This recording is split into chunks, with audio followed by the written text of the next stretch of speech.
नाम में आप सबों की सलामती हो। मैं अपने उस्ताद मोहतरम की बेहद शुक्रगुजार हूँ। ये चौथी बार मैं कलमा बयान करने को जा रही हूँ और 4 साल पहले खुदा के खादिम ने ये पौधा लगाया था जो आज परवान चला है। जिन बहनों ने पहली बार ये कलमा बयान किया है, मैं ईमान रखती हूँ कि खुदा के खादिम के वसीला से कल को भी ये तनव्वुर दरख्त की मानिंद होंगी। कल को ये इससे भी ज्यादा दलेरी के साथ यहाँ पर खुदावंद का कलाम मुक़द्दस सुना रहे होंगे। मैं अपना कलमा शुरू करने से पहले 2 आयतें आपके साथ बयान करना चाहती हूँ और अपने कलमे की वज़ाहत अभी से कर देना चाहती हूँ कि यीशु मसीह आज नहीं, 2000 साल पहले नहीं, बल्कि जब पैदाइशी से हम देखते हैं तो यीशु तभी से था। पहला बाब और उसकी 26 आयत में लिखा है, फिर खुदा ने कहा कि हम इंसान को अपनी सूरत पर अपनी शबे की मानिंद बनाएं। यहाँ पर खुदा कह रहा है, खुदा ये नहीं कह रहा कि मैं इंसान को अपनी शबे की मानिंद बनाऊं। खुदा कह रहा है कि आओ हम इंसान को, हम में अगर हम देखें तो खुदा का बेटा खुदा और खुदा का पाक रूह शुरू से ही मौजूद था। इस बात के लिए हम खुदा के जलाल के लिए जोरदार तालियां बजाएंगे कि वो असल ही से हमारे साथ था। अगर हम यूहन्ना उसका पहला बाब और उसकी पहली आयत में पढ़ते हैं तो लिखा है, इब्तिदा में कलाम था और कलाम खुदा के साथ था और कलाम खुदा था। यही इब्तिदा में खुदा के साथ था। सब चीजें उसके वसीला से पैदा हुई और जो कुछ पैदा हुआ उसमें से कोई भी चीज उसके बगैर पैदा नहीं हुई। तो खुदा के लोगों, ये उसका अलाही मंसूबा था, ये उसका अलाही प्रोग्राम था। मैं अपने कलमे की तरफ बढ़ती हूँ।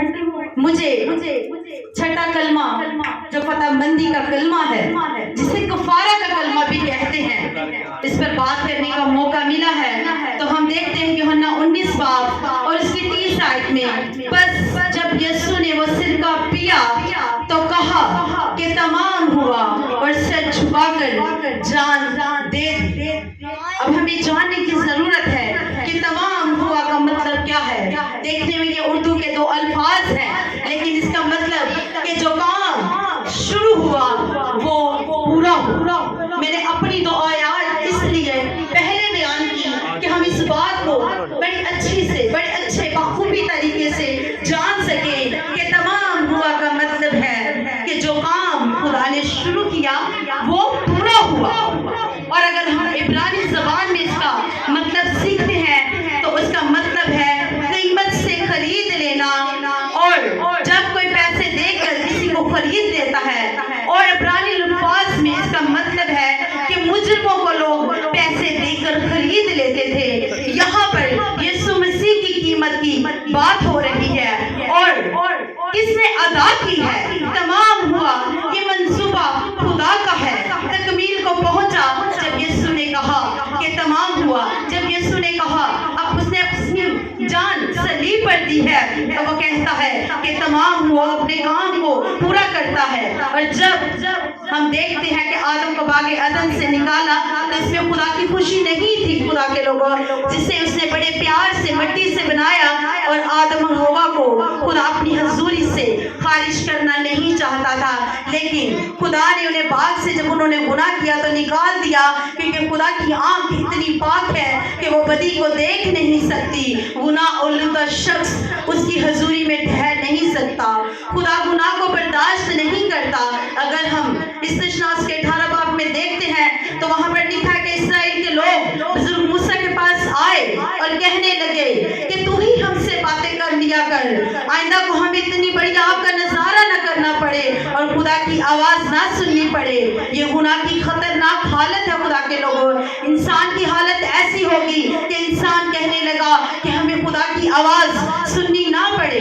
जब अदन में आदम ने खुदा की आवाज सुनी और वो छुप गया और खुदावंद ने उससे कहा, तू कहाँ है? उसने कहा, मैंने तेरी आवाज सुनी और मैं डरा। और खुदा ने आदम और हवा को बागे अदन से निकाल कर उस पर पहरा बिठा दिया। उसकी हमें अलामत हैकल में नजर आती है, जहाँ पर पर्दा पड़ा था, जहाँ पर्दे के इस तरफ तो काहिन खिदमत किया करते थे, और जहाँ एक पाक तरीन मुकाम ऐसा था जहाँ पर खुदा की खास हजूरी होती थी, और वहाँ सिर्फ सरदार काहिन ही साल में एक दफा जाकर अपने लिए और लोगों के लिए कफारा दिया करता था।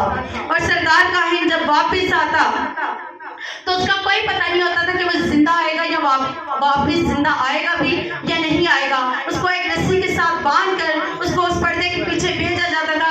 अगर उसकी कुर्बानी खुदावंद के हुजूर मकबूल होती थी तो वो जिंदा वापस आ जाता था। और यही सबब है कि खुदा और इंसान के दरमियान जुदाई आ गई। इसकी वजाहत यशायाह नबी 59 बाब में करता है, बल्कि तुम्हारी बदकिरदारी ने तुम्हारे और तुम्हारे खुदा के दरमियान जुदाई की दीवार खड़ी कर दी है। यही सबब है कि हमारे और खुदावंद के दरमियान वो पर्दा आ चुका था, वो दीवार आ चुकी थी। खुदा इंसान को अपनी हजूरी से खारिज नहीं करना चाहता था। खुदा मोहब्बत है, इसलिए खुदा ने इंसान की रहाई और छुटकारे के लिए, उसके कफारे के लिए खुद इंतजाम किया, क्योंकि इंसान नहीं जानता था कि वो कैसे खुदा की हजूरी में बहाल हो सके। वो नहीं जानता था कि वो अपना ताल्लुक खुदा से कैसे बना सके। खुदा मोहब्बत है, खुदा जानता था कि इंसान को मेरी जरूरत है, इसीलिए उसने खुद इंतजाम किया है। उसने इंसान को ये बात सिखाई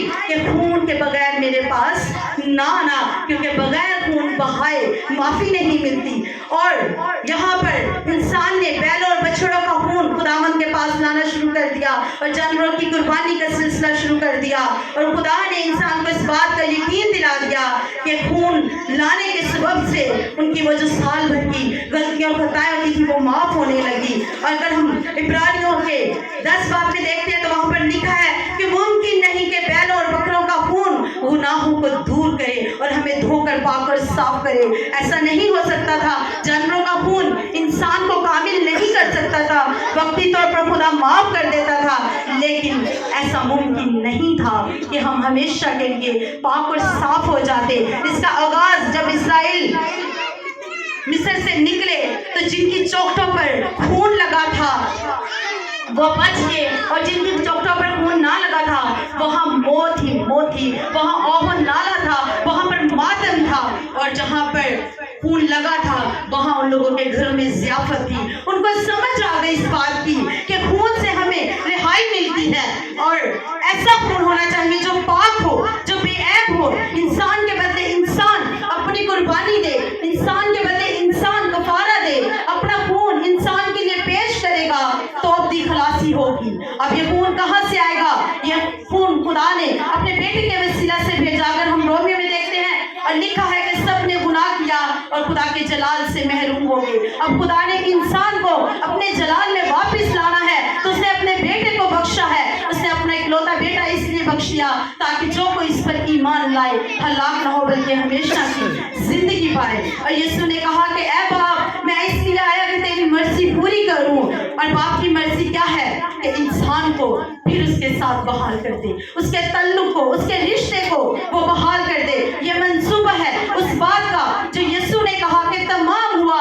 ये अलाही प्रोग्राम था खुदा का। मैंने शुरू ही में बताया कि यीशु और खुदा का पाक रूह शुरू ही से उसके साथ मौजूद थे। और जो खून लोगों ने, खुदा ने सोचा कि जो खून लोगों के लिए बहाया जाए, जो फिदिया हो, वो बैल और बकरों का नहीं बल्कि उसके बेटे यीशु और मसीह का होना चाहिए, जो हमें गुनाहों से धोता है, क्योंकि वो इंसान से नहीं, वो रूह से पैदा हुआ।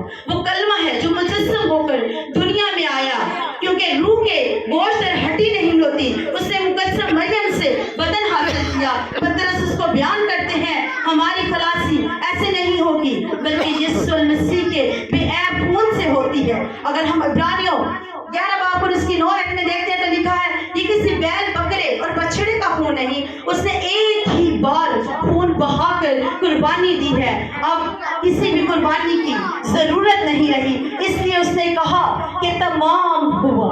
अगर किसी और कुर्बानी की जरूरत होती तो वो ना कहता कि तमाम हुआ, क्योंकि तमाम होने का मतलब है कि उसने अपने खून से हमें खरीद लिया। यहूदा इस्करियोती ने उसको 30 सिक्कों के एवज बेच डाला, तो उसने अपने हमें उन सिक्कों के इवज अपना खून देकर, अपनी जान देकर खरीदा है, और अब किसी कुर्बानी की जरूरत बाकी ना रही। इसीलिए उसने कहा कि तमाम हुआ। सलीब पर वो कहता है, क्योंकि काहिन साल कुर्बानियां करते थे, अपनी गुनाहों का कफारा देते थे और पाक मुकाम पर भी जाते थे, लेकिन जो गुनाह की जो दीवार खुदा के और हमारे दरमियान थी, उसे माफ करने वाला सिर्फ यीशु का खून था। और इस बात का सबूत हमें सलीब पर मिलता है कि हैकल का पर्दा ऊपर से नीचे तक फट गया। जो दीवार जिसने खड़ी की थी, जिसने पर्दा लगाया था, उसने आप ही उस दीवार को भी खत्म किया, उस पर्दे को भी दो टुकड़े कर दिया। हम देखते हैं कि हैकल का पर्दा ऊपर से लेकर नीचे तक फटकर दो टुकड़ों में हो गया, और वो दीवार, वो पर्दा खत्म हो गया, और खुदावंद ने हमें आजाद कर दिया अपने खून के वसीला से। और हमारे लिए खुदा के लोगों, ये खुशखबरी की बात है। अब हमें जरूरत नहीं रही कि हम किसी और कुर्बानी को मांगे, क्योंकि यीशु ने हमारी कुर्बानी दी है और उसने हमारा ताल्लुक खुदा के साथ कायम किया है। और खुदा के लोगों, कुछ लोग कहते हैं कि जब कफारा हो चुका तो अभी लोग गुनाह में क्यों हैं, अभी लोग बदियों में क्यों फंसे हैं, अभी लोग अपनी मुश्किलातों में क्यों फंसे हैं। लेकिन खुदा के कलाम में मुकद्दस में लिखा है, रोमियो 3 बाब उसकी 24 आयत में लिखा है कि फारा ईमान लाने वालों के लिए फायदेमंद होता है, और जो ईमान नहीं लाते उनके लिए बेफायदा है, क्योंकि यीशु का खून उसी की जिंदगी में काम करता है जो उस पर ईमान रखता है। हम उस पर ईमान रखते हैं कि वो हमारा जिंदा खुदा है, वो उसका खून हमें धोता है, हमें पाक करता है। लेकिन ईमान लाने वालों को अगर हम मुकाशवा में देखते हैं तो वहां पर भी खुदावंद का बड़ा खूबसूरत, मैं इस आयत को जरूर बयान करना चाहूंगी कि आइंदा के लिए जब क़यामत होगी, क़यामत के बाद जब उसकी बादशाही होगी, तो हम उसकी बादशाही में कैसे दाखिल होते हैं। खुदावंद के पाक कलाम में से 5 बाब, मुकाशवा 5 बाब उसकी 9 आयत पढ़ते हैं तो उसमें लिखा है कि वो नया गीत गाने लगे, तू ही इस किताब को लेने और इसकी मोहरें खोलने के लायक है, क्योंकि तूने ज़बह होकर अपने खून से हर एक कबीला और अहले जुबान और उम्मत और कौम में से खुदा के वास्ते लोगों को खरीद लिया। ये मुकाशवा में खुदा बड़ी भेद की बात कहता है कि उसने हमें अपने खून से खरीदा है और उसने हमारे गुनाहों को माफ किया है। अगर हम देखते हैं तो तीसरे आसमान पर जितने भी बुजुर्ग हैं, एलिया, इब्राहिम, अनूब, यशवा, जितने भी बुजुर्ग गुजरे हैं वो सब तीसरे आसमान पर है। लेकिन यहाँ पर खुदा का कलाम में मुकद्दस कहता है कि जब कफारा हो गया तो आसमान पर कोई नहीं चढ़ा सिवाय उसने जो आसमान से उतरा, इब्ने आदम जो आसमान में है, यीशु आसमान पर है, वो हमारे लिए आसमान पर चढ़ा, हमारे लिए आसमान से उतरा और उसने मौत के तमाम बंधनों को तोड़ा और हमें मौत के कब्जा में से छुड़ाया। जो कफारे से पहले ईमान ला चुके थे उनकी वो निजात की राह देखते थे, और यीशु ही हमें पूरी निजात देता है और दे सकता है। इसलिए उसने कहा कि तमाम हुआ, जो काम खुदा ने शुरू किया उसके बेटे ने उसको पाया तकमील तक बड़ी बखूबी से पहुंचाया। उसने बेटा होने के बावजूद भी फर्मा बरदारी की है। खुदा के लोगों, उसने दुख उठा कर फर्मा बरदारी करना सीखी है। आज हमें अपनी जिंदगियों पर गौर करने की जरूरत है। क्या हम ऐसा करते हैं? उसने मैंने इतना बड़ा मैसेज, बल्कि इससे भी बड़ा था, मैंने टाइम की वजह से इसको क्लोज किया है। इतना कफारा उसने हमें दिया है, पैदाइश से लेकर आखिर तक, मुकाशवा तक। मैंने अपनी पूरी कोशिश की है कि मैं आपको इन बातों को समझा सकूं कि उसने हमारे लिए कैसा कफारा पेश किया है। उसने अपनी जान को दिया है, हमें अपनी जान को उसने दुख दे देकर हमें आजाद किया है। और इसके कलाम मुकद्दस में लिखा, मैंने तुम्हें इसलिए आजाद किया कि तुम आजाद ही रहो, दोबारा गुलामी के जुए में मत जुटो। हम तब दोबारा गुलाम होते हैं जब हम उस पर ईमान नहीं रखते। खुदा के लोगों, आज के कलाम के वसीला से खुदा आप सबको मुझे बरकत दे, और खुदा के खादम को भी जो हम जैसे लोगों को प्रमोट करते हैं और हमें मसवा पर लाते हैं कि हम खुदा के कलाम मुकद्दस को बयान कर सकें। बहन के लिए जोरदार तालियां बजाएंगे। शुक्रिया बहन।